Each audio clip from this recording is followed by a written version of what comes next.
اسباب کا مل جانا اللہ کی طرف سے مدد کا مل جانا ہے، ایسا نہیں ہے۔ اللہ رب العزت مدد کے لیے اسباب دے دیتے ہیں، لیکن یہ اسباب اللہ تعالیٰ اس امتحان کے لیے دیتے ہیں کہ یہ ان اسباب میں جو رکاوٹیں آئیں ان رکاوٹوں کی وجہ سے یہ اسباب میں میرے حکم کو پورا کرتے ہیں یا توڑتے ہیں۔ دھیان سے بات سننا، اللہ رب العزت اسباب اس لیے دیتے ہیں کہ وہ دیکھنا چاہتے ہیں کہ ان اسباب میں میرا حکم پورا کرتے ہیں یا توڑتے ہیں۔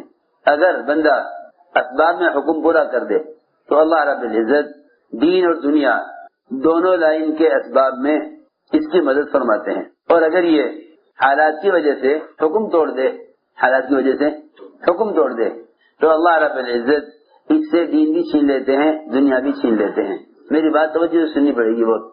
اللہ رب العزت دین کی محنت کرنے والوں کو بھی اسباب دیتے ہیں اور دنیا کی محنت کرنے والوں کو بھی اسباب دیتے ہیں۔ دین کی محنت کرنے والوں کو تو اللہ تعالیٰ غیبی اسباب دیتے ہیں، کیسے؟ غیبی اسباب، اور دنیا کی محنت کرنے والوں کو اللہ تعالیٰ ظاہری اسباب دیتے ہیں، اور دین کی محنت کرنے والوں کو اللہ تعالیٰ غیبی اسباب دیتے ہیں۔ دنیا کی محنت کرنے والوں کو دنیاوی اور ظاہری اسباب دیتے ہیں، دین کی محنت کرنے والوں کو اللہ تعالیٰ غیبی اسباب دیتے ہیں۔ جتنی صحابہ کرام کی مدد ہوئی ہے اسلام پر قائم ہونے میں باطل کے خلاف، وہ ساری مدد اور نصرت اس پر ہوئی کہ انہوں نے اللہ کے دین کی طرف نقل حرکت کے ذریعے اللہ کے دین کی طرف امت کو بلایا۔ اس میں جو رکاوٹ پیش آئی انہوں نے اس رکاوٹ میں اللہ کے اس حکم کو چھوڑا نہیں، اللہ کے اس حکم کو چھوڑا نہیں۔ صحابہ کرام کی باطل کے خلاف جو مدد ہوئی اور اسلام کے قائم ہونے میں صحابہ کی جو مدد ہوئی وہ صرف شرط پر ہوئی کہ انہوں نے باوجود رکاوٹوں کے دعوت اللہ کو چھوڑا نہیں، کیونکہ جو حالات کی وجہ سے دعوت چھوڑ دیتے ہیں اللہ ان سے کام لیتے نہیں ہیں، اللہ ان سے کام لیتے نہیں۔ جو حالات کی وجہ سے حکم چھوڑ دیں اللہ ان سے کام لیتے نہیں۔ میری بات توجہ سننا، بہت کوئی ایسا موقع نہیں ملے گا صحابہ کی سیرت میں کہ جس میں انہوں نے دعوت اللہ اور دین کی محنت کو چھوڑ دیا ہو حالات کی وجہ سے۔ فرماتے تھے جو حالات کی وجہ سے کام چھوڑ دیں گے اللہ ان پر اس سے زیادہ برے حالات لائیں گے، اللہ ان سے زیادہ برے حالات لائیں گے۔ تو میں نے عرض کیا کہ اللہ تعالی اسباب دونوں کو دیتے ہیں، دنیا والوں کو دنیاوی اعتبار سے اور دین کی محنت کرنے والوں کو غیبی اسباب۔ اگر یہ حالات میں دعوت چھوڑ دیں تو اللہ تعالی ان سے مدد کا ہاتھ اٹھا لیتے ہیں، اور اگر یہ حالات کی پرواہ کیے بغیر کام میں لگے رہیں تو اللہ رب العزت ان کے راستوں سے رکاوٹوں کو ہٹا دیتے ہیں۔ دیکھو یوسف علیہ السلام جیل میں ہیں، سارے ملک میں یوسف علیہ السلام کے خلاف ماحول بنا ہوا ہے، تہمت لگائی گئی ہے، زنا کی تہمت، اس پر بھی جیل ہو گئی۔ یہ نہیں کہ یوں انتظار کرتے کہ بھئی اللہ کی طرف بلانے کا کام جب ہونا چاہیے جب ہمارے حالات اچھے ہوں اور ہم لوگوں میں بدنام ہونے کے بجائے خوش نام ہوں تب تو لوگ ہماری بات کو لیں گے، اور اگر ہم نے بدنامی کے ساتھ اور حالات میں جب سارا ملک خلاف ہے ایسے حالات میں دعوت کا کام کیا تو کیونکہ ہم پر ایک تہمت لگی ہوئی ہوگی لوگ ہماری بات لوگ لیں گے نہیں۔ میری بات وجہ سننا، ہماری بات لوگ لیں گے نہیں، پہلے ہمارے اوپر سے تہمت ختم ہو جائے اور ہم لوگوں کی نگاہ میں پہلے اچھے بن جائیں، اس کے بعد پھر یہ کام کریں گے تو لوگ ہماری بات مانیں گے۔ انبیاء علیہ السلام پر ہر لائن کی تہمتیں لگی، لیکن انبیاء علیہ السلام نے کبھی بھی اور صحابہ نے حالات کی وجہ سے کام نہیں چھوڑا، حالات کی وجہ سے کام نہیں چھوڑا۔ یوسف علیہ السلام ہر طرح کے حالات میں گرے رہے، لیکن جیل میں بھی دعوت کو مقدم رکھا، جیل میں بھی دعوت کو مقدم رکھا۔ وہ جیل کے اندر بھی دعوت دیتے رہے۔ 2 قیدی جیل میں داخل ہوئے، دونوں کو یوسف علیہ السلام نے ان کے خواب کی تعبیر بتانے سے پہلے انہیں دونوں کو دعوت دی، دونوں کو دعوت دی۔ دونوں اپنے جیل کے ساتھیوں کو پہلے اللہ کا تعارف کروایا، اپنا دین اپنا مذہب اور اسلام سمجھایا، اور پھر اس کے بعد خواب کی تعبیر دی۔ اللہ کی شان، اللہ تعالی نے یہ غیبی مدد کی کہ جن کو تہمتیں لگا کے جیل میں ڈالا گیا تھا وہ وہاں سے وزیر مالیات بن کر نکلے، وہاں سے وزیر مالیات بن کر نکلے۔ جنہوں نے جھوٹا کر کے جیل میں ڈالا تھا انہوں نے ہی کہا کہ یوسف تم ہی سچے ہو، تم بتاؤ ہمارے خواب کا کیا مطلب ہے؟ حضور اسلام نے فرمایا کہ تم نہیں جان سکتے اس خواب کا مطلب کیا ہے. اس خواب کی صحیح تعبیر سے تمہارا پورا ملک فقر و فاقے سے اور قحط تالی سے بچ سکتا ہے. میں نے عرض کیا کہ اللہ رب العزت کام کرنے والوں کے راستے میں رکاوٹیں لاویں گے، حالات لاویں گے، یہ دیکھنے کے لیے کہ آیا کام کرنے والے اس حال میں بھی کام کر رہے یا نہیں، اس حال میں بھی کام کر رہے یا نہیں.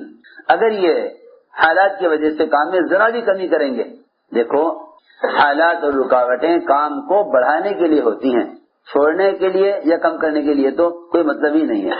حالات اور رکاوٹیں کام کو بڑھانے کے لیے ہوتی ہیں کہ تم حالات میں کام بڑھاؤ، کیونکہ حالات میں اللہ کی مدد کی ضرورت زیادہ ہے. یعنی حالات درست ہوں گے تو کام کریں گے، بلکہ یہ کہو کہ کام کریں گے تو حالات درست ہوں گے. حضور اکرم صلی اللہ علیہ وسلم کی سنت یہ ہے کہ جب آپ یہ دیکھتے کہ کام کرنے والوں کو منافق اور باطل نے کسی ایسی بات میں پھنسا دیا جو کام ان کی کرنے کا نہیں ہے، تو آپ صلی اللہ علیہ وسلم صحابہ کو کسی کام میں مشغول کر دیا کرتے تھے. حضرت محمد نے ایک باب قائم کیا ہے، اللہ کے راستے میں نکلنے میں جلدی کرنا، اللہ کے راستے میں نکلنے میں جلدی کرنا فتنوں کو ختم کرنے کے لیے. اللہ کے راستے میں نکلنے میں جلدی کرنا فتنوں کو ختم کرنے کے لیے، یہ نہیں کہ فتنے ختم ہو جائیں گے تب کام کریں گے. اللہ تعالیٰ نے ایسے لوگوں کے بارے میں فرمایا قرآن میں کہ جو فتنے سے بچنے کے لیے کام چھوڑیں وہ خود فتنے میں پڑے ہوئے ہیں.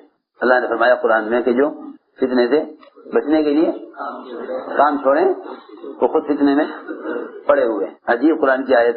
فَمِنْهُمْ مَنْ يَقُولُ اُذَلِّي وَلَا تَفْتِنِّي.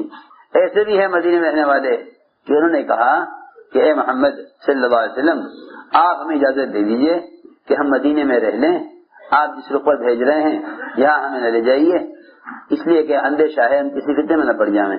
اللہ نے فرمایا الا فی الفتنۃ سقطوا، کہ یہ تو لوگ اللہ کے راستے کے خروج کو چھوڑنے کی وجہ سے فتنے میں پڑ چکے ہیں، اسے پہلے فتنے میں پڑ چکے ہیں.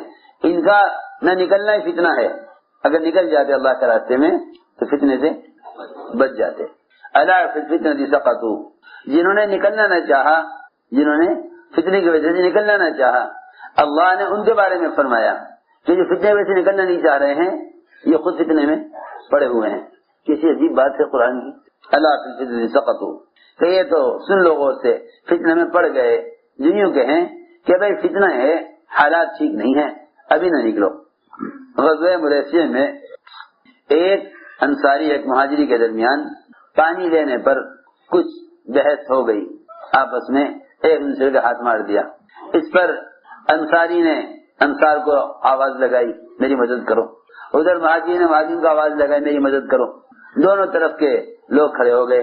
جب آپ نے یہ دیکھا ادھر ایک منافق نے کہہ دیا کہ عزت والے ذلت والوں کو مدینے سے نکال دیں گے، عزت والے ذلت والوں کو مدینے سے نکال دیں گے. اب چل پڑی بات دو کے درمیان، ہاں بھائی کون عزت والے کون ذلت والے، بھائی کون کسے نکالے گا. بیٹھ گئے آپس میں بحث کرنے، دیکھ لیں گے ہم بھی کون کسے نکال دے گا.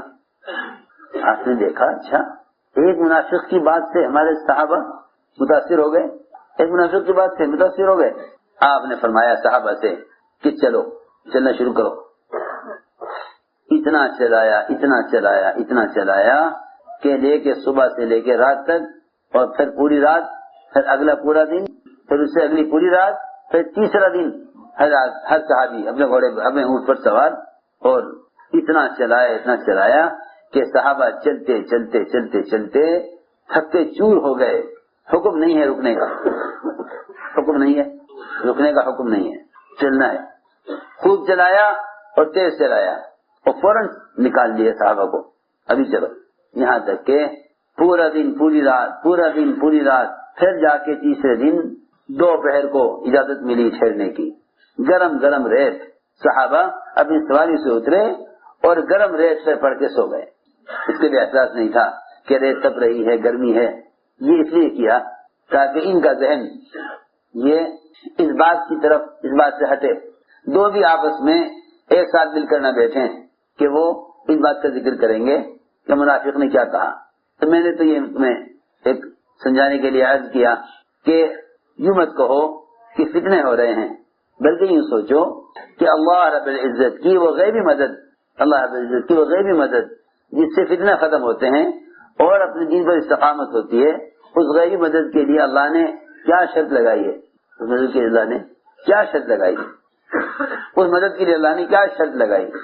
اللہ نے شرط لگائی ہے، دیکھو میری بات توجہ سننا، اللہ نے شرط لگائی ہے دعوت اللہ کی، اگر تم دعوت پر مجتمع ہو اور دعوت پر قائم ہو تو اللہ تمہاری مدد کرنے والے ہیں۔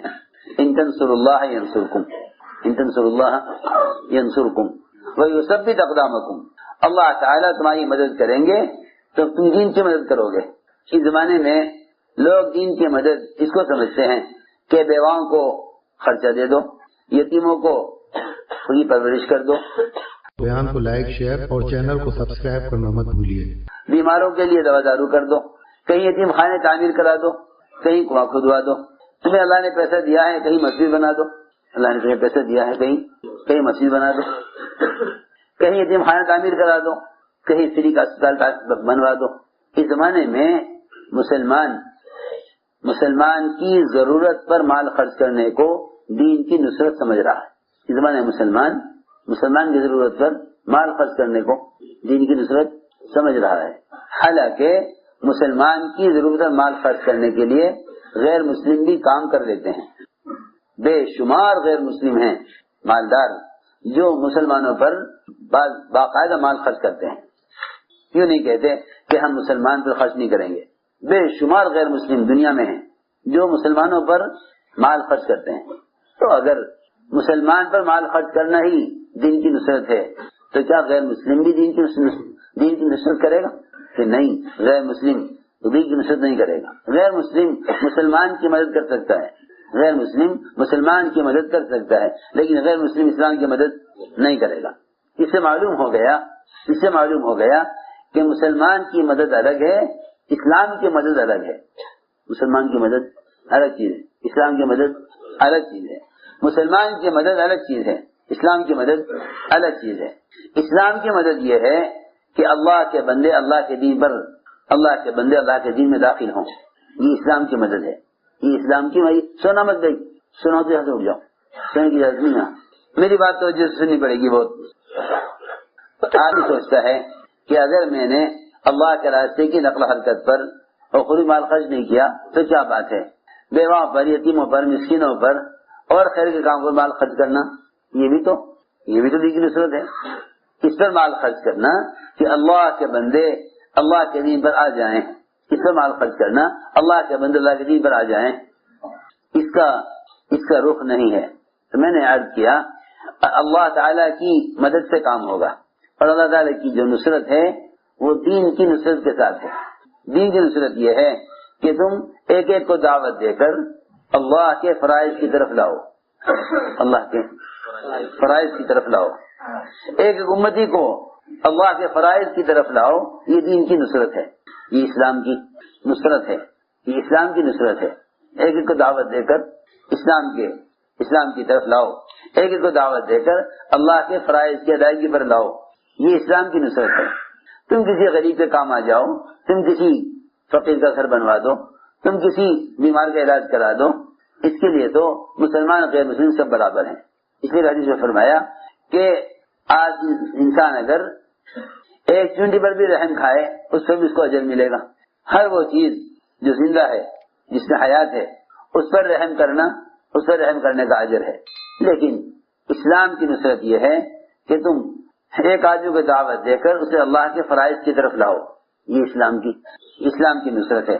یہ غیبی نصرت انفرادی دعوت کے ساتھ ہے، یہ غیبی نصرت انفرادی دعوت کے ساتھ ہے، یہ غیبی نصرت انفرادی دعوت کے ساتھ ہے۔ ہم گشت کو بہت معمولی سمجھتے ہیں، لیکن اتنی قوی چیز ہے گشت، اور انفرادی دعوت اللہ کی ایسی مدد لانے والی ہے۔ اللہ اکبر۔ حضور اکرم صلی اللہ علیہ وسلم خود دعوت دینے گئے، آپ کی بات کو سختی سے رد کیا گیا، انکار کیا گیا۔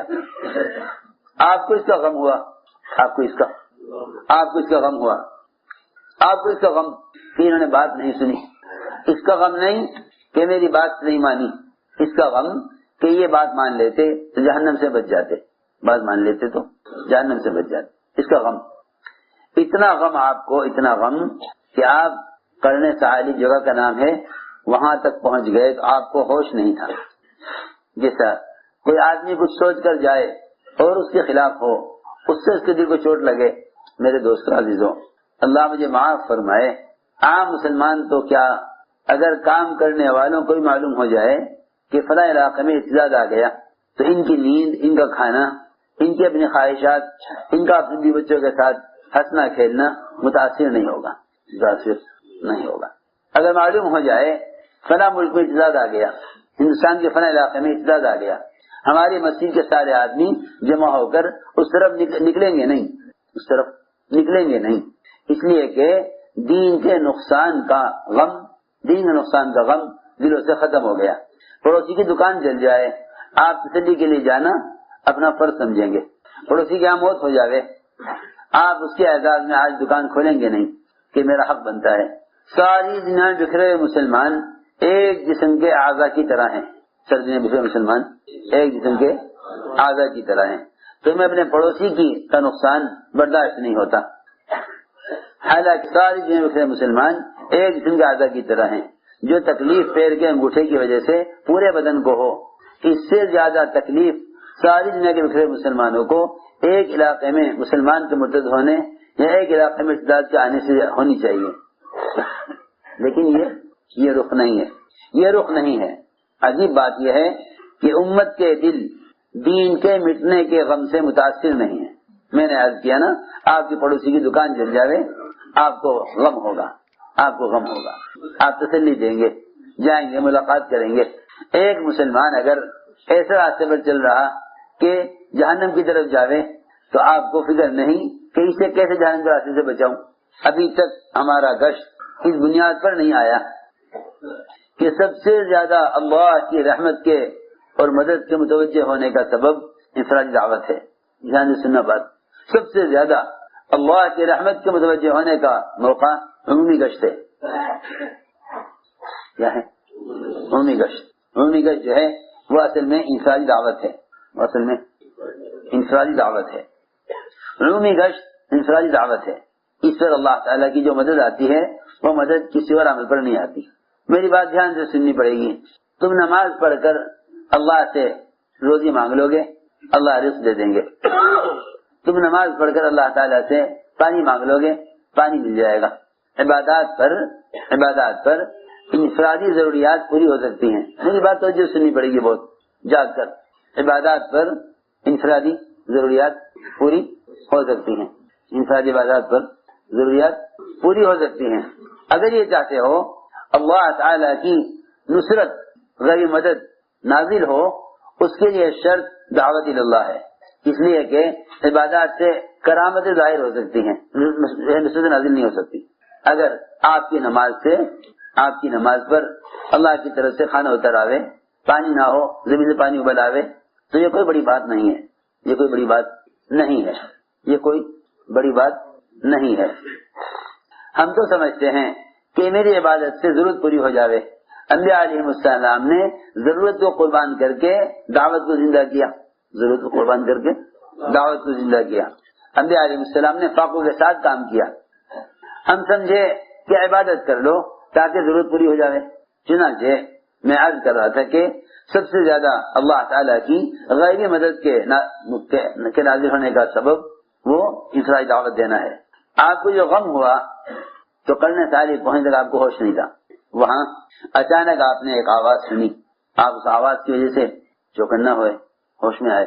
جبرائیل حاضر ہوئے. یہ ان کے اترنے کا دھماکہ تھا، آواز تھی. توجہ ہے، فرمایا کیا ہے کہ جبرائیل اللہ تعالیٰ نے مجھے بھیجا ہے، میرے ساتھ پہاڑوں کا فرشتہ ہے، میرے ساتھ پہاڑوں کا فرشتہ ہے جس کے ذمہ نثار پہاڑوں کا نظام جس کے ہاتھ میں ہے. اور اللہ نے آپ کی بات بھی سن لی، آپ کی قوم کا جواب بھی سن لیا. ہمیں اس لیے بھیجا ہے تاکہ یہ دو پہاڑ ہیں، جبل احمر، جبل ابو قبیس، ان دونوں پہاڑوں کو آپس میں ملا کر جتنے بھی اس کے درمیان میں کفار و مشرکین ہیں، بات نہ سننے والے اور ایمان نہ لانے والے، ان سب کو کچل کر ختم کر دیا جائے. اللہ نے اس لیے بھیجا ہے، ان سب کو کچل کر ختم کر دیا. اتنی بڑی مدد کہ جو آپ کے کام رکاوٹ بن رہے ہیں ہم ان کو کچل کر ختم کر دیں. آپ نہیں، میں یہ نہیں چاہتا، میں یہ نہیں چاہتا. فرشتے نے کہا اللہ تعالیٰ کی طرف سے طے ہو چکا ہے یہ ایمان نہیں لائیں گے، مقدر ہو چکا. آپ نے فرمایا اگر یہ بات طے ہو چکی ہے کہ ایمان نہیں لائیں گے تب بھی میں نہیں چاہتا کہ ان کو ہلاک کیا جائے.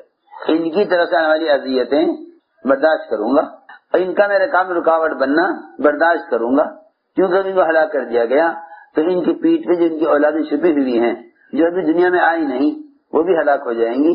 میں تو ان کی پشتوں سے ان کی اولادوں کے آنے کا انتظار کروں گا، پھر ان کو دعوت دوں گا، پھر وہ اسلام میں داخل ہوں. یہ ہوتی ہے نبی کی سوچ. ایک تو دعوت میں نبی کی وسعت قلبی کو دیکھو کہ آپ صلی اللہ علیہ وسلم کسی انسان کا درجہ اس سے کم سمجھتے نہیں تھے کہ آپ اس کو دعوت دیں. آپ اس کو دعوت دیں، کسی انسان کا درجہ اس سے کم نہیں سمجھتے تھے کہ آپ اس کو دعوت دیں. دوسری بات یہ ہے کہ اللہ کی طرف سے اتنی بڑی مدد، اللہ کی طرف سے اتنی بڑی مدد.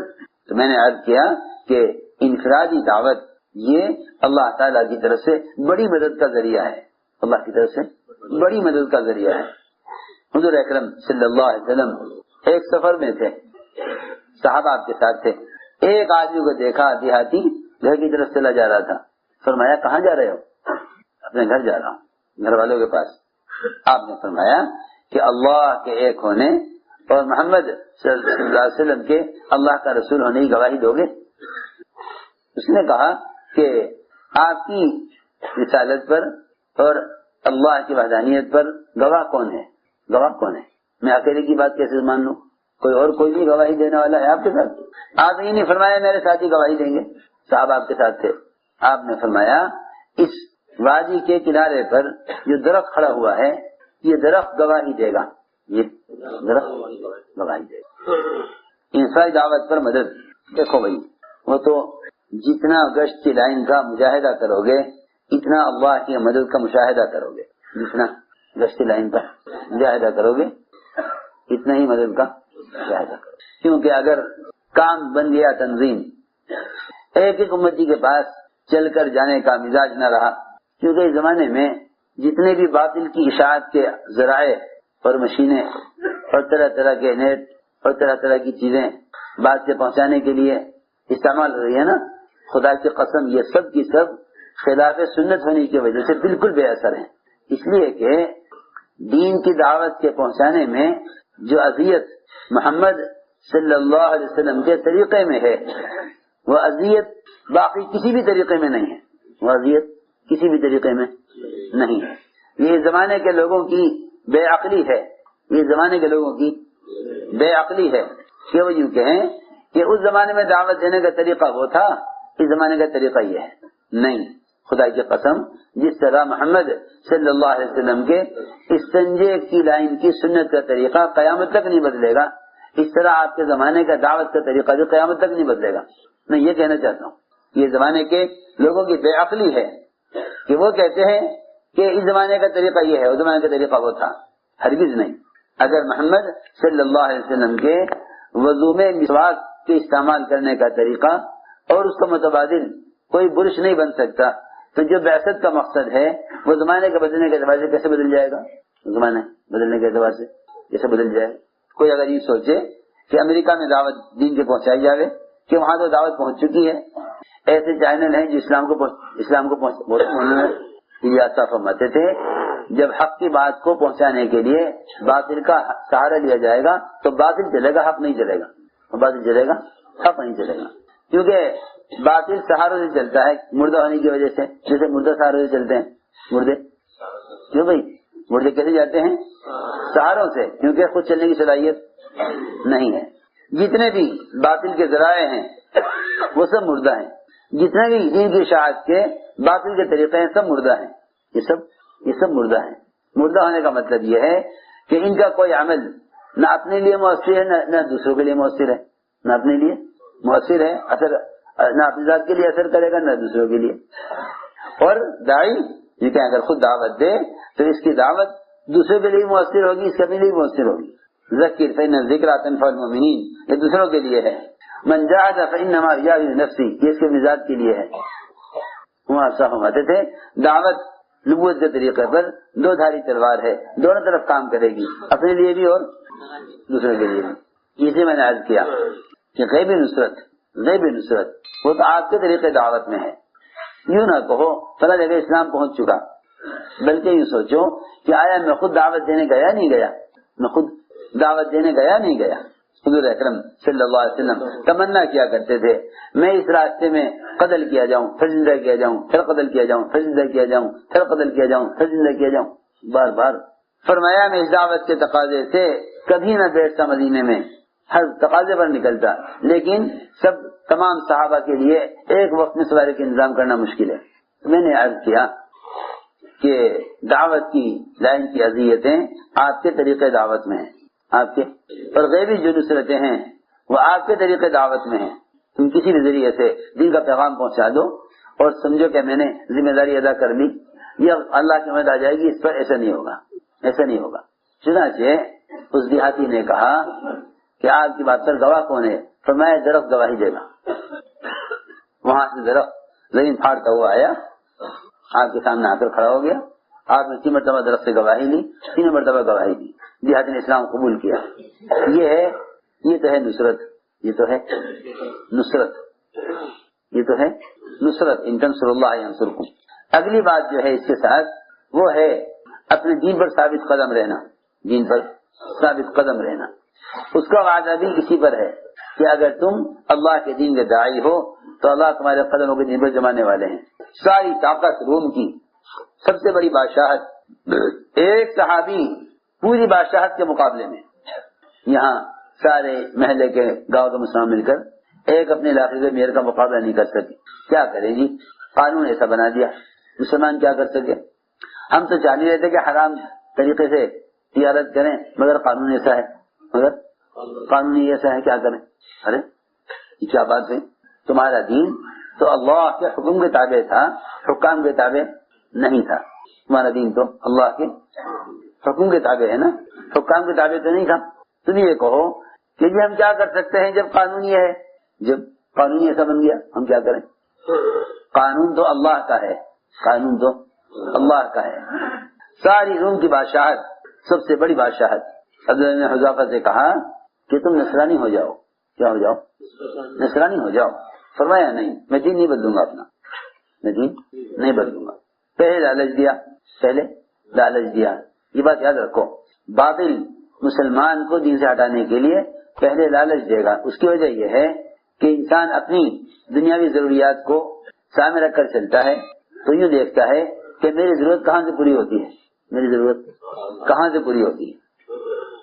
جہاں سے اس ضرورت پوری ہوگی یہ وہاں جھک جائے گا، جہاں ضرورت پوری ہوگی وہاں جھک جائے گا. اس سے سارا باطل جو مسلمانوں کو اللہ کے غیر کی طرف جھکانا چاہتا ہے وہ اس وعدے پر کہ ہم تمہاری ضرورت پوری کریں گے. ابراہیم علیہ السلام اس پر اڑ گئے کہ ضرورت اللہ پوری کرتے ہیں، نمرود نہیں کرتا. اس نے غلہ روک لیا. سارا ملک میرا ہے، سارے ملک کی پیداوار میرے قبضے میں ہے، ابراہیم کو غلہ نہ لیا جائے تاکہ یہ پریشان ہو کر ہمارے پاس آئیں، ہم بڑا مان لیں، پھر ہم ان کے لیے ہم غلے کا انتظام کر دیں. آج بھی یہی بات ہے. جتنا مسلمان غیروں کے سامنے ذلیل ہو رہا اس کی بنیادی وجہ یہ ہے کہ وہ سمجھتے ہیں اللہ نے ان کو اختیار دیا ہوا ہے، ان کے پاس اختیار ہے. وہ تو جو اللہ کے غیر میں ایک چھوٹی سی چیز کا بھی اختیار یقین کر لیتا ہے نا، اللہ تعالیٰ اسے غیر کے حوالے کر دیتے ہیں. اللہ اس کو غیر کے حوالے ایک دو مسلمان یہ کہہ دیں کہ مسلمانوں کا مسئلہ فلاں کے پاس ہے، اللہ تعالیٰ مسلمانوں کو ان کے تابع کر دیں گے اور اغیار کو مسلمانوں پر مسلط کر دیں گے. یہ نہیں، اللہ کرنے والے ہیں، اس کے غیر سے نہیں ہوتا. جتنا اللہ کے ساتھ گمان ٹھیک کر لو گے اتنا اللہ تمہارے ساتھ ہوگا. انا عند ظن عبدی بی. ابراہیم علیہ السلام کا غلہ یوں بند کر دیا تاکہ یہ ہمیں معبود مان لیں، غلہ ہمارے ہاتھ میں یقین کر لیں. ایک مرتبہ کہتے ہیں آپ بڑے ہیں تو پھر ہم ان کو موصف فرماتے تھے کہ ابراہیم علیہ السلام اگر مان جاتے ہیں تو آذر کی جگہ وزیر بنتے ہیں. حاضر کی جگہ وزیر بنتے ہیں۔ اگر ہم یہ سوچیں کہ مسلمان اسلام کے اور دین کے خلاف غیروں کی ایک بات مان لے تاکہ پھر مسلمانوں کو عہدہ مل جائے، پھر یہ اس عہدے کے ذریعے اسلام کو قائم کر لیں، اللہ تعالیٰ ایسے مسلمانوں کا نام فہرست میں سے کاٹ دیتے ہیں۔ اللہ ایسے لیڈروں کا نام فہرست سے اللہ تعالیٰ کاٹ دیتے ہیں۔ جو یوں سوچیں کہ ان کی ایک بات مان لو، غیروں کی ایک بات مان لو، پھر یہ ہمیں موقع دے دیں گے، پھر ہمارے میں اختیار آ جائے گا۔ مولانا الیاس صاحب سے کہا گیا کہ حضرت مسلمانوں کو چودراہٹ، نوابیت، بادشاہت، علاقوں کی سرپنجی کیوں نہیں ملتی؟ سرپنچ بنا بھی دو تو وہ یوں کہے جی میں تو کچھ نہیں کر سکتا، نہ بناؤ سرپنچ تو کیسے گاؤں کا مسئلہ حل ہو؟ سنو دھیان سے۔ تو پوچھا گیا الیاس صاحب سے کہ حضرت کیا بات ہے، مسلمان کو اللہ تعالیٰ دنیا میں ملکی صوبائی سطح پر وزارت، حکومت، اختیارات کیوں نہیں دیتے؟ کیوں نہیں دیتے؟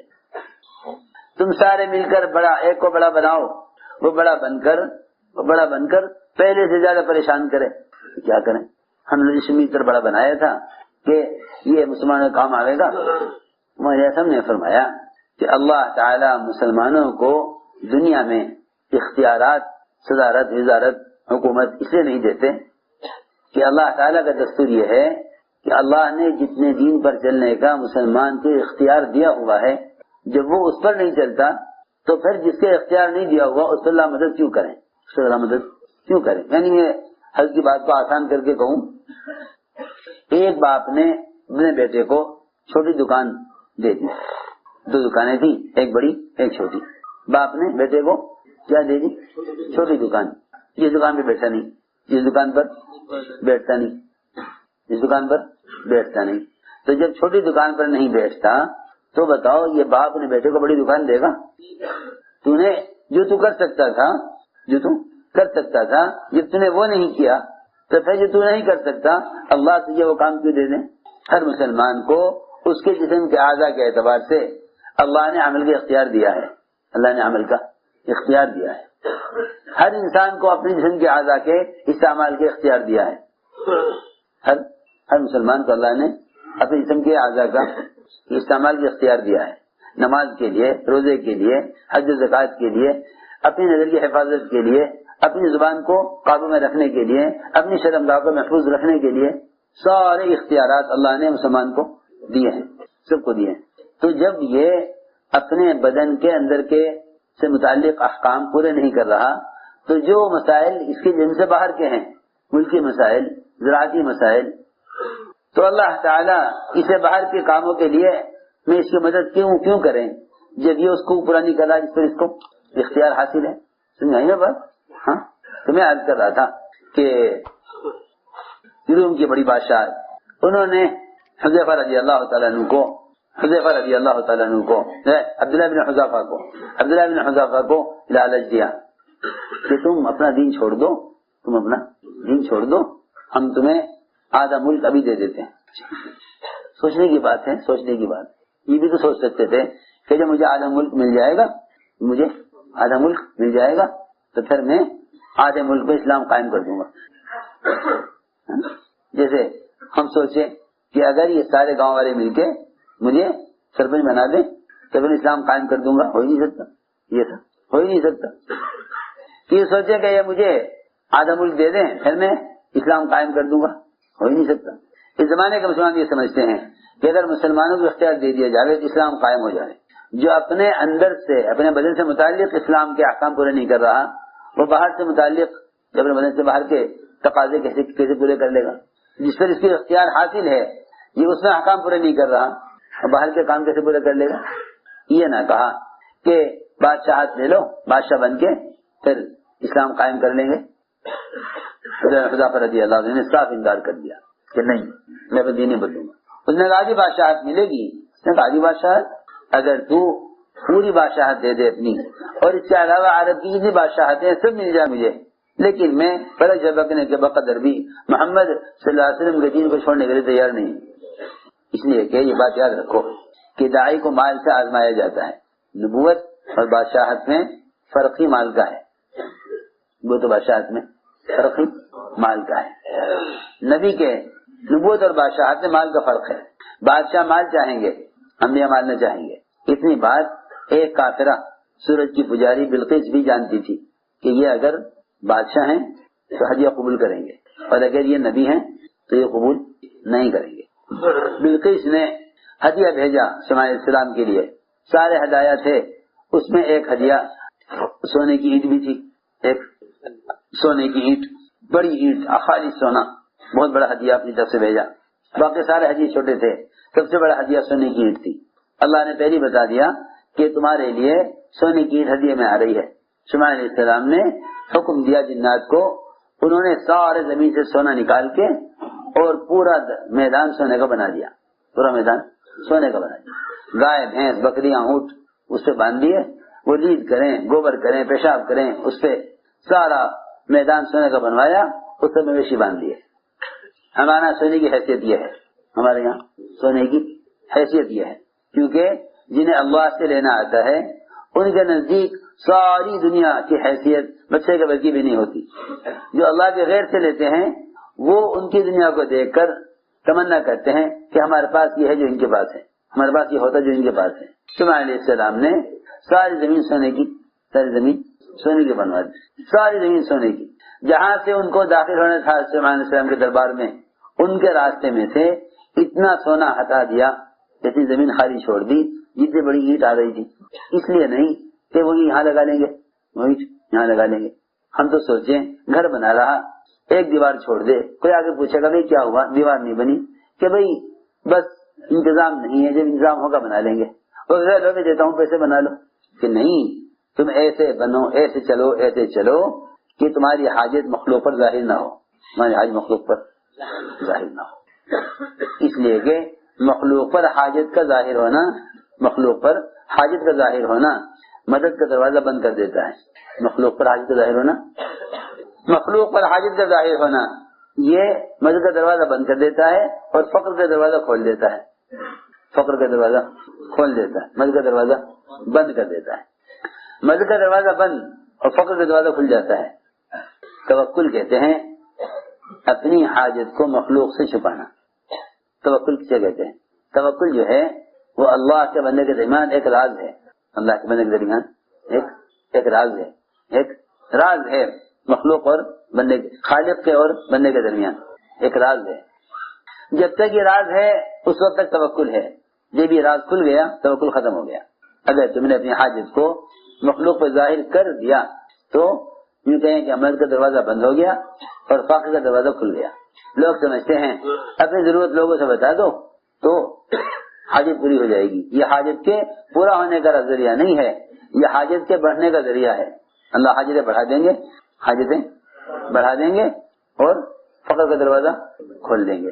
صحابی گھر میں فاقہ، گھر میں ایک دانہ کھانے کو نہیں، سخت پریشان، فاقہ رنگ آ کر باہر نکلے، کچھ کریں کیا کریں کہاں جائیں۔ ادھر بیوی کو خیال آیا کہ ایسا نہ ہو کہ باہر نکل کر کسی سے اپنے حاجت کا سوال کر دیں، حاجت کا سوال کر دیں۔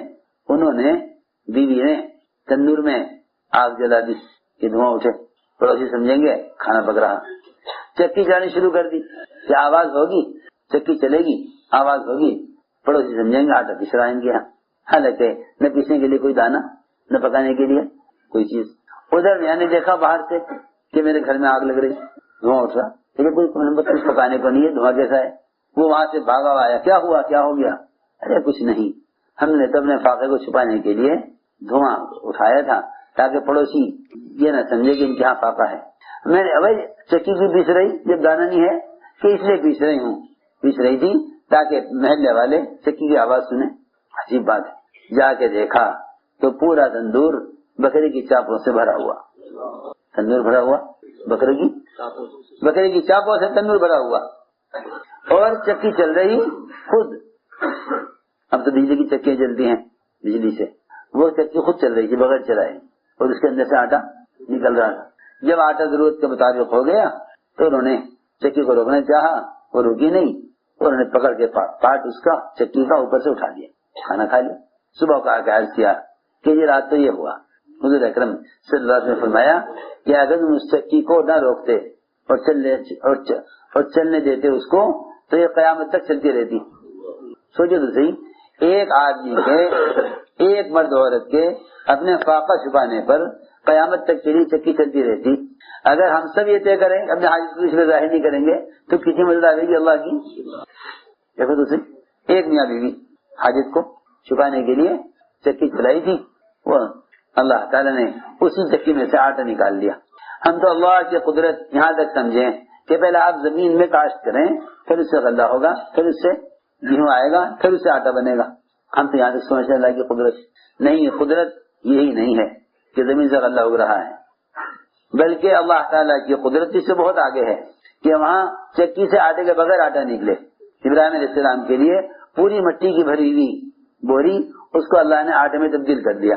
اگر یہ تم سے اپنی بڑائی بیان کرا کے تم سے غلے کا وعدہ کرتے ہیں تو ہم تمہیں زمین اور غلے کے بغیر ہی غلہ دے دیتے ہیں. یہ جو مٹی بھری ہوئی تھی، مٹی سے بھری ہوئی بوری تھی، اس کو آٹے میں تبدیل کر دیا. ساری بوری ابراہیم علیہ السلام کے لیے مٹی کی بوری آٹا بن گئی. تم اپنی حاجت کو مخلوق سے چھپاؤ اور تم مخلوق سے ملنے کا انکار کرو، ہم تمہیں دکھلائیں گے کہ اللہ کی ذات سے لینا کسے کہتے ہیں. یہ میں نے عرض کیا کہ حاجت جب تک راز رہے بندے کے اور خالق کے درمیان اس وقت تک توکل ہے. جب حاجت ظاہر ہو جائے مخلوق پر اب توکل ختم ہو گیا. تم نے ہمارے غیر سے کیوں کہا، ہمارے غیر سے کیوں کہا؟ تو میں نے عرض کیا کہ ایک غیر مسلم بھی جانتا تھا کہ بادشاہ میں اور نبی میں کیا فرق ہے، بادشاہ اور نبی میں کیا فرق ہے، نبوت بادشاہت میں کیا فرق ہے. ایک غیر مسلم بھی جانتا تھا. بلقیس نے یہ کہہ کر حجہ بھیجا کہ میں دیکھنا چاہتی ہوں کہ یہ نبی ہیں یا بادشاہ ہیں. قبول کر لیں تو بادشاہ ہیں اور رد کر دیں واپس کر دیں تو نبی ہیں. وہاں مار پہنچا، وہ لے کے گئے ہدیہ. سلیمان علیہ السلام نے ساری زمین سونے کی بنا دی، ایک ہی جگہ خالی چھوڑ دی. وہاں گزرنے لگے وہ دیکھا کہ سارا میدان سونے کا، بھائی بڑا سونا ان کے پاس. پھر اپنے سونے کی حقارت محسوس ہوئی کہ لو یہاں سارا میدان سونے کا بنا ہوا اور ہمیں ایک لے کے آ رہے، سمجھ کے کم بڑا ہدیہ لائے. وہاں دیکھی جگہ خالی تو یہ خیال آیا کہ الزام لگے گا یہاں سے اٹھا کے دے رہے، چوری کی ہے، یہاں سے اٹھائیے اینٹ. اپنے آپ کو چور بنانے سے بچانے کے لیے دیکھو تو صحیح اللہ کے حکمت دیتے ہیں نبیوں کو. اگر لے گئے، اگر یہ اینٹ پکڑی گئی تو یقینی طور پر یہ ہوگا کہ یہاں سے چرا کر لے جا رہے تھے. ہدیہ کا تو خیال ختم ہو گیا، ہدیہ کا خیال تو ختم. واقعی کہہ رہا جنہیں اللہ سے لینا آتا ہے نا ان کے نزدیک سارے حکام فقیر ہیں.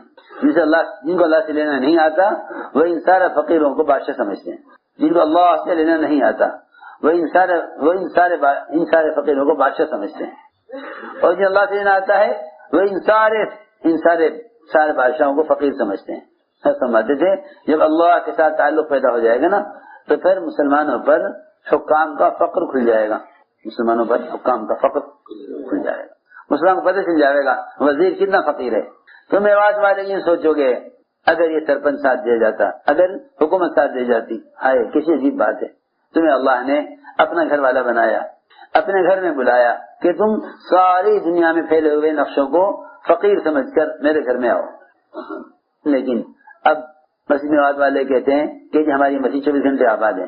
ان سے پوچھو کہ 24 گھنٹے جو مسجد آباد ہیں آیا تمہارا محلے کا ہر مسلمان، تمہارے محلے کا ہر مسلمان اپنی ضرورت کے لیے چل کر مسجد آتا ہے یا جہاں جہاں ان ضروریات کے متعلق اسباب ہیں وہاں جاتا ہے؟ اگر پہلے مسجد آتا ہے پھر تو اللہ تعالیٰ اسباب میں جانے سے پہلی کام بنا دیں یا اسباب میں بنا دیں، انہیں اختیار ہے. اور اگر پہلے اسباب میں جاتا ہے تو پھر سمجھ لو کہ ابھی اعمال مسجد سے کامیابی کا یقین نہیں ہے. ابھی تو باہر کے پھیلے ہوئے نقشوں میں اپنے مسائل کا حل تلاش کر رہے ہیں. ہم سمجھتے تھے جس دن یہ بات سمجھ آ جائے گی کہ اللہ کرنے والے ہیں اور اللہ عمل پر کرتے ہیں، اس دن سارے حکام کا فقیر ہونا ہم پر کھل جائے گا. تو چنانچہ انہوں نے محیط وہیں پھینک دی. تو میں عرض کر رہا تھا کہ نبوت اور بادشاہت کا فرق یہ ہے، نبوت بادشاہت کا فرق یہ ہے. اس لیے اللہ کے دین کا داعی اللہ کے دین کا داعی وہ مال کے آنے سے متاثر نہیں ہوتا اور جان کے جانے سے متاثر نہیں ہوتا. جب بادشاہ مایوس ہو گیا کہ یہ اب دین نہیں بدلیں گے تو بادشاہ نے کہا میں آپ کو قتل کروں گا, میں آپ کو قتل کروں گا. کرو تو تمہارا دل چاہے وہ کرو, میں دین نہیں بدلوں گا, میں دین نہیں بدلوں گا. بادشاہ ہر طرح کوشش کر کے مایوس ہو گیا. بات یہ ہے کہ جب تم اپنے دین کی دعوت پر آؤ گے تو اللہ رب العزت باطل کے مقابلے میں مدد اس پر کریں گے, باطل کے مقابلے میں مدد اس پر مدد کریں گے. لیکن جب مسلمان دین کی نصرت چھوڑ دے گا تو اللہ مسلمان کی مدد بھی چھوڑ دیں گے, اللہ مسلمان کی مدد بھی چھوڑ دیں گے. جب مسلمان دین کی مدد کرنا چھوڑ دے گا تو اللہ تعالیٰ پھر مسلمان کو کی مدد بھی چھوڑ دیں گے. دوسری بات میں نے عرض کی تھی کہ دین پر قدموں کے جمنے کا جو اصل سبب ہوگا وہ دعوت ہے. یہ فرمایا ان تنصروا اللہ ینصرکم ویثبت اقدامکم, اگر تم اس دین کا مددگار ہو تو اللہ تمہاری مدد کرنے والے ہیں اور تمہارے قدموں کا دین پر جمانے والے ہیں. اس لیے فرمایا کہ اپنے دین کے مددگار بنو, اپنے دین کے مددگار بنو, اپنے دین کے مددگار بنو. کیا مدد؟ حدیث میں فرمایا مدد کرو ظالم کی مظلوم کی بھی, مدد کرو ظالم کی بھی. صحابہ نے عرض کیا کہ یہ سمجھ نہیں آ رہی بات, مظلوم کی مدد کرنا تو ٹھیک ہے, تو بیچارہ مظلوم ہے, ظالم کی مدد کیسے کریں؟ فرمایا کہ ظالم کو ظلم سے روکو, یہ اس کی مدد ہے. ظالم کو ظلم سے روکو, یہ اس کی مدد ہے. مدد کرو ظالم کی مظلوم کی بھی. دیکھو تو صحیح کتنی آسان بات ہے. ہم ابھی تک سارے دین کو مال کے اعتبار سے سمجھ رہے ہیں کہ بھئی مظلوم کا مال چھین گیا ہے, ظالم نے چھین لیا ہے, ظالم سے لے کر مظلوم کو دو, یہ مظلوم کی مدد ہے. حالانکہ سب سے بڑی مدد بھلائی کو حکم کرنا, برائی سے روکنا ہے. سب سے بڑی مدد بھلائی کو حکم کرنا, برائی سے روکنا. مدد کرو ظالم کی مظلوم کی. مظلوم کی مدد یہ ہے کہ تجھے جو حالات آئے کیوں آئے, تم نے اللہ کا حکم توڑا تھا اس لیے حالات آئے ہیں. اس زمانے میں مسلمان اپنے آپ کو مظلوم سمجھتا ہے اپنے مخلوق کے درمیان, لیکن اپنے آپ کو ظالم نہیں سمجھتا اپنے خالق کے درمیان. زمین چلی گئی میں مظلوم ہوں, دکان جلا دی میں مظلوم ہوں, جھوٹے مقدمے میں مجھے پھنسا دیا میں مظلوم ہوں. ارے جس دن تجھے معلوم ہو جائے گا کہ میرے ساتھ یہ حالات اللہ کے فلاں حکم توڑنے کی وجہ سے آئے ہیں, اس دن تو اپنے آپ کو ظالم کہے گا, مظلوم نہیں کہے گا. اپنے آپ کو ظالم کہے گا, مظلوم نہیں کہے گا. سب سمجھتے ہیں ہم مظلوم ہیں, سب سمجھتے ہیں کہ ہم مظلوم ہیں, سب سمجھتے ہیں کہ ہم مظلوم ہیں. اس لیے کہ جتنے بھی حالات وہ پریشانیاں اور نقصانات ہو رہے ہیں زمین میں, جائیداد میں, کاروبار میں, کیا بتاؤں میں آپ حضرات کو. اس زمانے کے مسلمانوں کا حال یہ ہے کہ مسلمان پر جو بھی پریشانی آ رہی ہے کاروباری لائن سے خاص طور پر, وہ ساری پریشانی کو حکومت سے جوڑتے ہیں. جہاں بھی تم چلے جاؤ. عجیب بات ہے, یہ کہتے ہیں حکومت بدلے گی حالات بدلیں گے, حکومت بدلے گی تو حالات بدلیں گے. فلاں آئے گا مسلمانوں کے حق میں ہوگا تو مسلمانوں کے کاروبار چلیں گے. کیسی الٹی بات ہے, کیسی الٹی بات ہے, کیسی الٹی بات ہے, کیسی الٹی بات ہے. آپ کا کاروبار نہیں چل رہا, کیا آپ کہہ سکتے ہیں کہ بھائی یہ بھینس بدل دو, یہ بھینس بدل دو, کاروبار چل جائے گا؟ کہ بھائی بھینس کی دکان کے کیا مطلب؟ میری بات سمجھ آ رہی؟ نہیں آ رہی, بہت توجہ دینی پڑے گی. اپنی بھینس بدل دو دکان چل جائے گی. بھائی بھینس کی دکان کا کیا تعلق, بھینس کی دکان کا کیا تعلق؟ کہ جی کیا کریں, ملازمت نہیں مل رہی, تم اپنا بیل بدل دو. ارے بیل سے ملازمت کا تعلق؟ بس یاد رکھو, جس طرح چوپاؤں سے اور دنیا کے بہائم سے اور حیوانات سے تیرے اپنے کاروباری نظام کا کوئی تعلق نہیں, اسی طرح اغیار سے بھی مسلمانوں کے مسائل کا کوئی تعلق نہیں. یہ میں کہنا چاہتا ہوں. جس طرح بہائم سے اور چوپاؤں سے تیرے نظام کمائی اور ملازمت اور دکان کے نقشوں کا کوئی تعلق نہیں, اسی طرح اغیار سے بھی مسلمانوں کے مسائل کا کوئی تعلق نہیں, کوئی تعلق نہیں. یہ ایسے ہی سوچے گا کہ فلاں اگر یوں ہوتا تو یوں ہو جاتا, اللہ وہیں غیروں کا حوالے کر دیں گے. یہ مت کہو, یوں مت کہو, بلکہ جو بھی حال آئے اس حال کو اپنے اعمال سے جوڑ لو, حال کو اپنے اعمال سے جوڑ لو. جب میں یقین سے کہہ سکتا ہوں کہ جو مسلمان اپنے نقصانات کو اپنے اعمال سے جوڑے گا نا, وہ مخلوق کو الزام نہیں دے گا, مخلوق کو الزام نہیں دے گا. مخلوق کو الزام وہ دیتے ہیں جو حالات کو مخلوق سے جوڑتے ہیں, جو حالات کو مخلوق سے جوڑتے ہیں وہ الزام کس کو دیتے ہیں؟ مخلوق کو دیتے ہیں. آسان سی بات ہے اگر سمجھ کے سنو. جو اپنے حالات مخلوق سے جوڑتے ہیں وہ الزام مخلوق کو دیتے ہیں, اور جو اپنے حالات اپنے اعمال سے جوڑ لیں وہ اپنے آپ کو مظلوم کہیں گے. کیوں بھائی؟ وہ اپنے آپ کو ظالم کہیں گے کہ ہاں ظلم ہم نے کیا, ظلم ہم نے کیا, ہم نے حکم توڑا تھا, یہ حالات آئے. اللہ تعالیٰ کا نظام ہے کہ جو اللہ کے احکام توڑتا ہے, اللہ رب العزت کسی بھی مخلوق کو کسی بھی شکل میں اس پر مسلط کر دیتے ہیں, اس پر مسلط کر دیتے ہیں. یہ بیچارہ نہیں سوچتا رہتا ہے کہ جب یہ ہٹ کے دوسرے آئیں گے تو وہ اچھے ہوں گے. ان کے بدلنے سے حالات کے بدلنے کا کوئی تعلق نہیں, حکام کے بدلنے سے حالات کے بدلنے کا کوئی تعلق نہیں. اس لیے کہ مسلمان کے حالات کا تعلق احکام سے ہے, حکام سے نہیں ہے. یہ بھی غلط خیال ہے کہ بھئی جتنے حکام ہیں وہ غیروں کے حق میں تو اچھے ہیں, ہمارے حق میں برے ہیں. ارے یہ کیسے ہو سکتا ہے؟ جتنے حکام ہیں وہ غیروں کے حق میں تو اچھے ہیں, ہمارے حق میں برے ہیں. وہاں تو اللہ تعالیٰ نے اپنے نہ ماننے والوں کو دنیا دی ہی اس لیے ہے کہ آخرت میں ان کا کوئی حصہ نہیں ہے, آخرت میں کوئی حصہ نہیں. مسلمان کو مال دیا ہی نہیں, دیا ہے تو امتحان کے لیے دیا ہے. غیروں کو مال دیا ہے اطمینان کے لیے دیا ہے.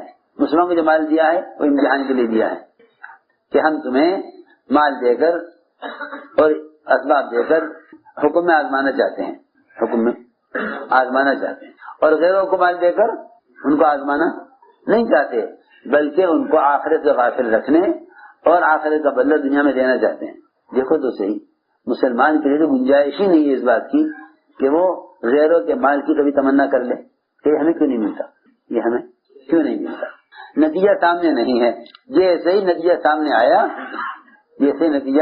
سامنے آیا اس وقت کہنے لگے قارون کو دیکھ کر, اے اللہ تم نے کتنا بڑا احسان کیا, کہیں مال نہیں دیا.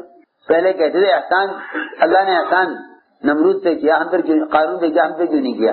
اب کہہ رہے اے اللہ تیرا کتنا بڑا احسان ہے کہ تو نے ہمیں مال نہیں دیا, تیرا کتنا بڑا احسان ہے. لولا امن اللہ علینا لخسف بنا, اگر اللہ ہمیں مال نہ دے کر ہم پر احسان نہ کرتے تو ہم آج قارون کی طرح دھسائے جاتے. تو میں نے عرض کیا کہ اللہ کے دین کے مددگار بنو, اور اس کے دین کی مدد یہ ہے کہ دعوت کے ذریعے ایک ایک مسلمان کو, دعوت کے ذریعے ایک ایک امتی کو اعمال اللہ کے یعنی احکام کی طرف لاؤ, ایک ایک کو دعوت دے کر احکام کی طرف لاؤ. اگر تم اس کے دین کے مددگار ہوگے تو وہ تمہارا مددگار ہے اور تمہارے قدموں کو دین پر جمانے والا ہے, تمہارے قدموں کو دین پر جمانے والا ہے. ان تنصروا اللہ ینصرکم ویثبت اقدامکم. یہ بات تو سورج کی روشنی سے بھی زیادہ واضح ہے, یہ بات تو سورج سے بھی زیادہ واضح ہے کہ مسلمان کو اپنے دین پر استقامت اپنے دین کی دعوت سے رہے گی. یہ بات تو پکی بات ہے کہ مسلمان کو دین پر استقامت اپنے دین کی دعوت سے رہے گی. کیونکہ جب کوئی اللہ کی طرف بلاتا ہے, جب کوئی اللہ کی طرف بلاتا ہے پھر اس کے راستے میں کوئی رکاوٹ بنتا ہے, اس کے راستے میں کوئی رکاوٹ بنتا ہے تو پھر اللہ تعالیٰ مقابلے پر خود آ جاتے ہیں, اللہ مقابلے پر خود آ جاتے ہیں. دیکھو میں تم سے عرض کرتا ہوں, شیطان سب سے پہلے کام کرنے والوں کو اللہ کی مدد سے مایوس کرتا ہے, پہلے اللہ کی مدد سے مایوس کرتا ہے. کیونکہ جب کسی بھی میدان میں چاہے وہ دنیا کے کام ہو یا دین کے, جب کسی بھی میدان میں مدد سے آدمی مایوس ہو جاتا ہے نا تو پھر اس کے قدم اکھڑ جاتے ہیں, مایوس کسی میدان میں جب آدمی مدد سے مایوس ہو جاتا ہے نا, اب کچھ نہیں ہو سکتا, تو پھر اس کے قدم اکھڑ جاتے ہیں. جب حضور اکرم صلی اللہ علیہ وسلم کی وفات ہوئی, ہر طرف سے کفر نے اور نفاق نے سر اٹھایا تو یہ موقع اچھا ہے. سب سے پہلا کام کفار اور منافقین نے یہ کیا کہ آپ کی وفات پر یہ بات اٹھائی کہ دیکھو بھائی اب تک تو ان کی مدد ان کے نبی کی وجہ سے ہوا کرتی تھی, وہ تو دنیا سے چلے گئے, اب وہ مدد نہیں ہوگی جو پہلے ہوا کرتی تھی. یہ میں تم سے سچی بات بتا رہا, یہ صرف آپ کے زمانے میں نہیں ہر زمانے میں یہ بات ہوئی, آج بھی یہی بات ہے, آج بھی یہی بات ہے کہ باطل اور شیطان اور منافقین زبانی بھی اور دلوں کے اندر بھی, کانوں میں بھی دلوں میں بھی یہ بات ڈالیں گے کہ بھائی اب وہ کام نہیں جو پہلے تھا, اب وہ مدد نہیں ہوگی جو پہلے ہوا کرتی تھی.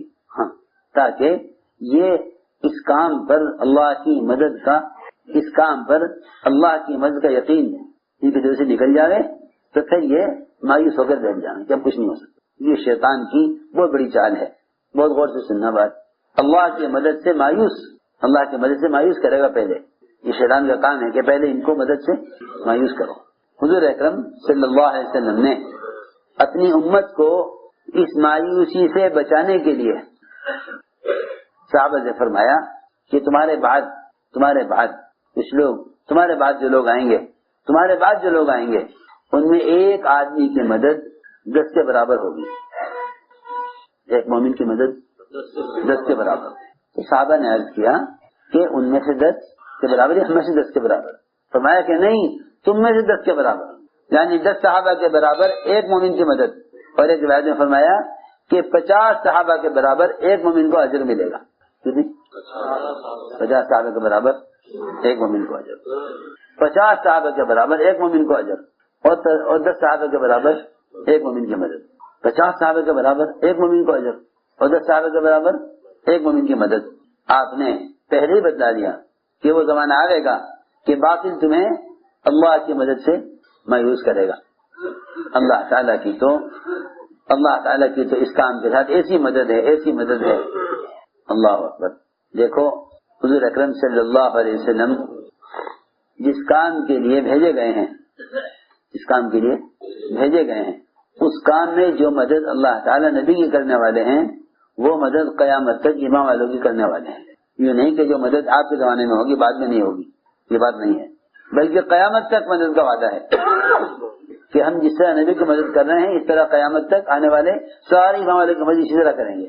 انا لننصر رسلنا الذين آمنوا في الحیات الدنیا ویوم یقوم الاشہاد. جس کام کے لیے آپ کو بھیجا گیا ہے، میری بات بہت توجہ سے سننا ہے. نبی کے ساتھ 2 چیزیں ہیں. ایک یہ دعوت اللہ کی محنت، اور دوسرے کیونکہ نبی بشر ہیں، انسان ہیں. ایک ان کی اپنی ذاتی ضروریات. میری بات توجہ سننی ہوگی بہت. انسان کی ایک اپنی چاہتیں ہوتی ہیں. حضور اکرم صلی اللہ علیہ وسلم نے حضرت زینب کے یہاں شہد پیا. آپ نے زینب کے یہاں شہد پیا. باقی جو بیویاں تھیں وہ انتظار میں کہ آپ ہمارے ہاں اب تک کیوں نہیں آئے، کیونکہ عصر کے بعد کا آپ کا معمول ازواج مطہرات کے پاس جانے کا تھا. آپ تھوڑی دیر عصر کے بعد سب بیویوں گھروں میں ہو کر آتے تھے. حضرت زینب کے یہاں گئے تو حضرت زینب نے کہا کہ شہد میرے یہاں آیا ہوا ہے اور میں آپ کو شہد پلاؤں، آپ کو پانی میں گھول کر شہد پلاؤں. وہاں آپ کو تاخیر ہوئی تو ازواج مطہرات نے تحقیق کی، بھائی کیا بات ہے، اب تک آپ کیوں نہیں آئے، کیوں دیر ابھی زینب کے یہاں کیوں دیر ہو رہی. تحقیق کی تو پتہ چلا کہ شہد پی رہے. اب ازواج مطہرات نے آپس میں سب نے یہ طے کر لیا کہ جس کے پاس بھی آپ آئیں وہ یہ کہے آپ سے کہ آپ کے منہ سے بو آ رہی ہے، تاکہ آپ آئندہ شہد زینب کے یہاں نہ پیے. انہوں نے تو محبت میں کیا نا، محبت میں آپ کے شہد پینے کے خلاف ماحول بنایا. میری بات توجہ سننی پڑے گی بہت جاگ کر. بیویوں نے کس نے محبت میں آپ آئندہ دیر نہ کریں زینب کے یہاں، ہر ایک کی چاہت میرے یہاں ہے.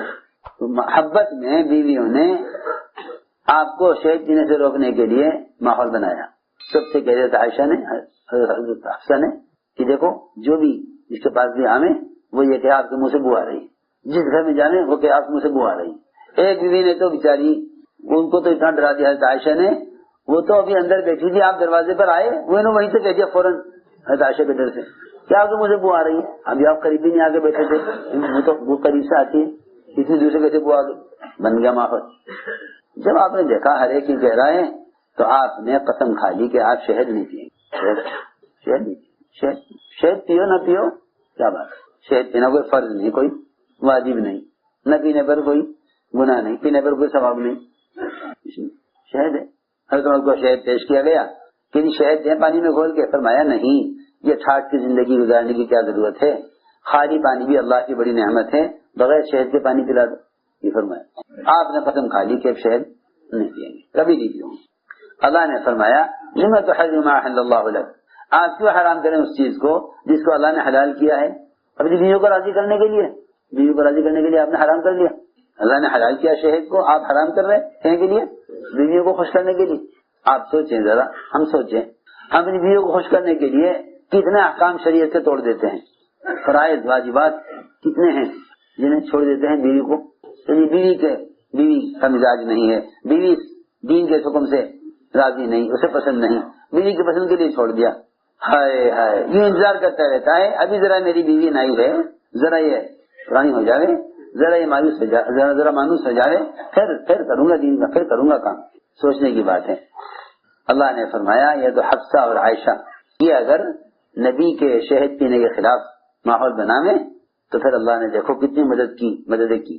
اللہ نے فرمایا کہ اللہ آپ کی مدد کے لیے، اللہ آپ کی مدد کے لیے، جبرائیل آپ کی مدد کے لیے، سارے ایمان والے سب آپ کی مدد کے لیے، اور پھر اس کے بعد سارے فرشتہ آپ کی مدد کے لیے.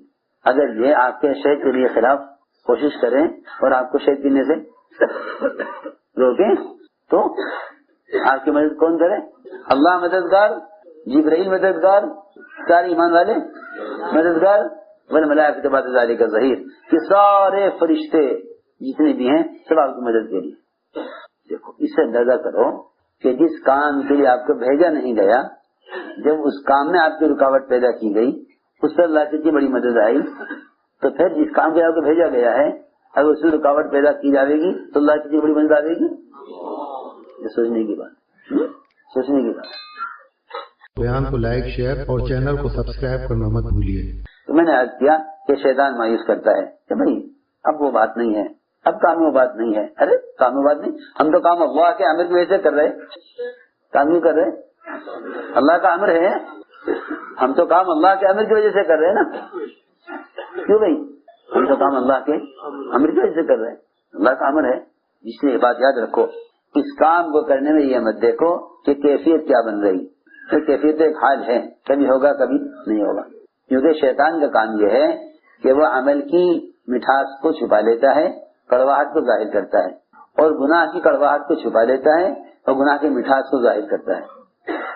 شیطان کو یہ عمل کا حاصل ہے کہ شیطان کا کام یہ ہے کہ وہ گناہ کی حلاوت کو ظاہر کرے اور گناہ کی کڑواہٹ کو چھپا لے تو گناہ مزہ آوے، اور عبادت کی حلاوت کو چھپا لے اور گناہ کی بلکہ اعمال کی حلاوت کو چھپا لے اور اعمال کی کڑواہٹ کو ظاہر کرے، اور گناہ کی کڑواہٹ کو چھپا لے اور گناہ کی حلاوت کو ظاہر کرے.